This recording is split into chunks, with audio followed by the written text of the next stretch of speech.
សួស្តីបងប្អូនទាំងអស់គ្នាថ្ងៃនេះ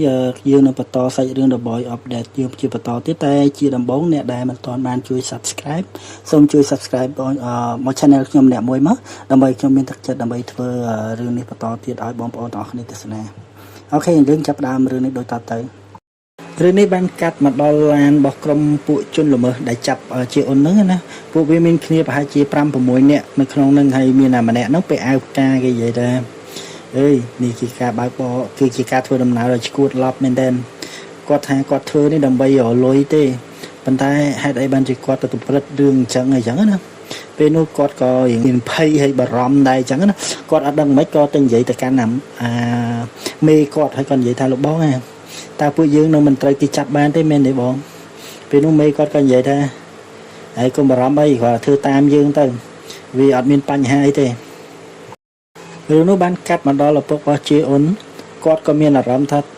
បារម្ភមែនតើហើយគាត់ក៏និយាយថាពិតជាយូរមែនតែពេលណាដែលគេផ្ដល់ដំណឹងឲ្យគាត់អញ្ចឹងណាស្រាប់ពេលនោះមានគេផ្ញើសាររូបភាពផ្ញើឲ្យគាត់អញ្ចឹងដល់ពេលគាត់បើកមើលទៅ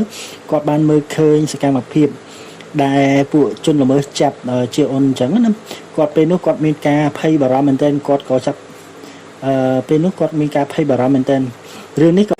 ពុករបស់ជាអ៊ុនក៏បានឲ្យក្រុម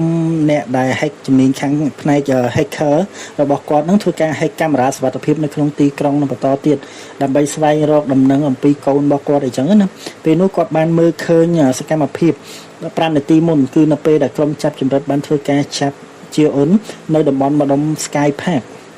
ពេលនោះគាត់មានអារម្មណ៍ភ័យបារម្ភមែនទែនគាត់ថានោះ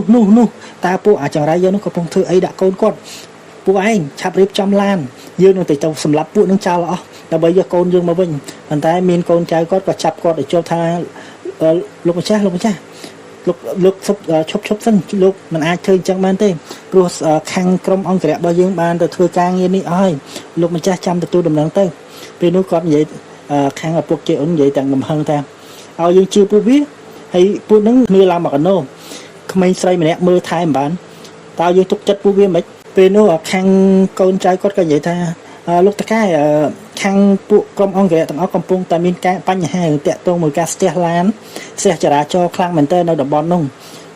ពេលទោះជាលោកតកែទៅក៏មិនអាចជួយអីបានដែរព្រោះផ្លូវស្ទះខ្លាំងមែនទែនពេលនោះខាង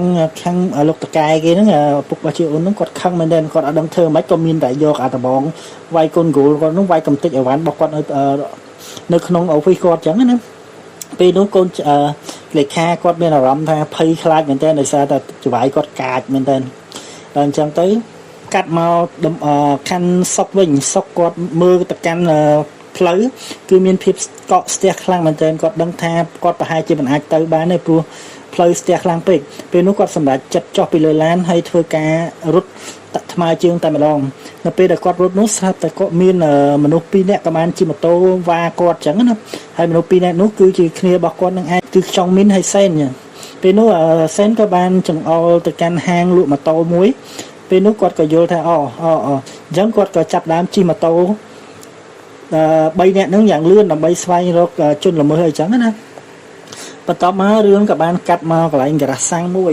កន្លែងនៅពេលដែលក្រុមជនល្មើសហ្នឹងគាត់ចូលមកចាក់សាំងអញ្ចឹងណាដល់ពេលគាត់ចូលមកគឺទីនោះក៏មានខ្យងហូរនៅក្នុងដែរគាត់កំពុងតែអង្គុយលបមើលពួកក្រុមជនល្មើសហ្នឹងដើម្បីរកឱកាសជួយជាអ៊ុនអញ្ចឹងណាហើយកន្លែងពួកជនល្មើសហ្នឹងមានអាវផ្កាហ្នឹងកំពុងតែចាក់សាំងអញ្ចឹងស្រាប់តែត្រូវមេគេហ្នឹងដាក់ម្ដាយផាច់ហើយធ្វើការលឿនមើលហើយធ្វើការយឺតយ៉ាវអញ្ចឹងប្រយ័ត្នយើងសម្លាប់ឯងចោលពេលនោះគាត់កំពុងចាក់សាំងស្រាប់តែមានអ្នកដែលនៅគ្រប់គ្រងកន្លែងសាំងហ្នឹងគាត់មើលឃើញមេគេហ្នឹងកំពុងជក់បរិយគាត់ក៏រត់ទៅស្រែកសម្លុតអីចឹងណាដោយគាត់និយាយថាចេះអ្នកឯងឈួតទេដឹងអត់ថានៅកន្លែងចាក់សាំងហ្នឹងគឺគេហាមមិនឲ្យជក់បរិយទេ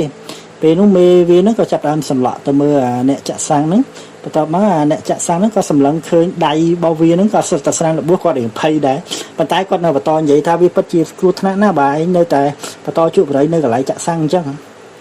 ពេលនោះអាមេគេហ្នឹងក៏បានតម្លាក់កតុយបរិយចុះឲ្យជន់អញ្ចឹងណាពលុតអីចឹងទៅអ្នកចាក់សាំងក៏និយាយថាអូអរគុណច្រើនដែលលោកបានធ្វើតាមអញ្ចឹងណាសំណើប៉ុន្តែ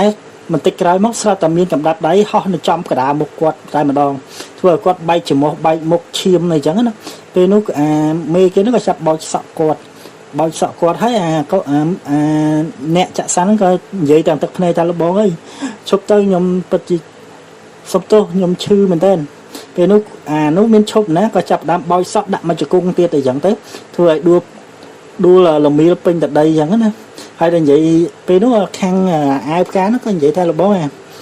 យើងកុំព្យាយាមបង្កើតបញ្ហាទៀតអីព្រោះដោយសារតែយើងចិត្តដល់យើងត្រូវចេញដំណើរបើសិនជាយើងនៅបកបញ្ហាអាចនឹងមានបញ្ហាតាមផ្លូវអីចឹងណា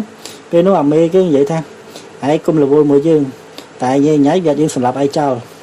ពេលនោះនោះគឺអាវផ្កាហ្នឹងគេយើងលើកទឹកមាត់ហើយនិយាយទាំងបែកញើសថាបាទលបងខ្ញុំសុំទោសពេលនោះខាងអីគេមេបងធំនិយាយទៅកាន់ខាងអ្នកចាក់សាំងហ្នឹងគេនិយាយថាចេះយើងមិនបារម្ភទេទោះជាឯងហៅប៉ូលីសក៏យើងមិនខ្លាចដែរឯងមើលមកកាន់យើងមកឯងគ្មានលុយគ្មានអំណាចឯងប្រកាសជាមិនអាចធ្វើអីបានទេឯងយល់អត់ហើយឯងនេះពិតជាឆ្លើយខ្លាំងណាស់សម្ដីរបស់ឯង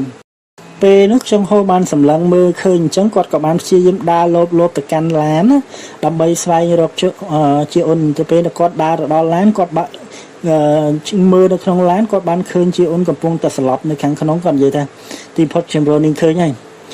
បន្ទាប់មកពេលដែលអាវផ្កាពីរអ្នកបងធំគេហ្នឹងកំពុងតែវាយធ្វើបាបអ្នកចាក់សាំងហ្នឹងស្រាប់តែពេលនោះគេបានឃើញចុងហូកំពុងឈរពីបុកគេអញ្ចឹងណា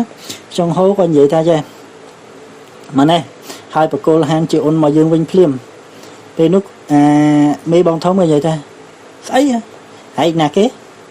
ពេលនោះចុងហូក៏បានទាញសបុតមរណៈសបុតឋាននរករបស់គាត់ហ្នឹងក៏និយាយទៅកាន់ពួកហ្នឹងថាពួកអ្នកចាប់ចម្រិតដ៏អាក្រក់ពួកឯងពិតជាឈួតណាស់យើងនឹងចាប់ពួកឯងយកទៅឲ្យប៉ូលីសទាំងអស់គ្នាពេលនោះគាត់ក៏បានទាញសបុតមរណៈនោះហែកចេញពីគ្នាប៉ុន្តែអត់មានរឿងអីកើតឡើងទេមូលហេតុដែលអត់មានអីកើតឡើងដោយសារតែគាត់បានសបុតមរណៈហ្នឹងគឺអាចប្រើប្រាស់ពីរដងបានទេជន់គ្នាបានទេបានន័យថាគាត់បានប្រើប្រាស់លើកទី1គឺក្នុងពេល1ម៉ោងគាត់បានប្រើប្រាស់ខ្ចីកម្លាំងធម្មពលពីអ្នកជិះស្គីអញ្ចឹងណាអញ្ចឹងគាត់អាចប្រើប្រាស់សម្បត្តិលើកទី2នៅក្នុងអំឡុងពេលហ្នឹងបានទេព្រោះវិញ្ញាណគាត់បើគាត់ចង់ប្រើប្រាស់លុះត្រាតែវិញ្ញាណទី1ហ្នឹងគឺគ្រប់1ម៉ោងហើយរសាត់ចេញអញ្ចឹងទើបគាត់អាចប្រើវិញ្ញាណមួយទៀតបានអញ្ចឹងពេលនោះក៏មេបងធំវាក៏បានដើរមកចិត្តគាត់ក៏និយាយទៅកាន់ចុងហូថាហានជូនហើយស្គាល់នេះមកពេលនោះចុងហូយើងបែកញើសហើយញ័រខ្លួនដែរហ្នឹងមើលទៅគាត់រីខ្លាចដែរពេលនោះខាងអ្នកមេបងធំហ្នឹងនិយាយថាហើយតែឯងស្គាល់យើងមែនអត់អូខេសម្រាប់រឿងរបស់យើងនៅថ្ងៃនេះគឺចប់ហើយអញ្ចឹងអរគុណសម្រាប់ការគ្រប់គ្រងរបស់អ្នកទាំងអស់គ្នាហើយសូមចាត់បងប្អូនជួយ like subscribe សម្រាប់ channel របស់ខ្ញុំមួយផងហើយអរគុណច្រើនយើងជួបគ្នានៅពេលក្រោយនៅវគ្គបន្តទៀតអរគុណសូមជម្រាបលា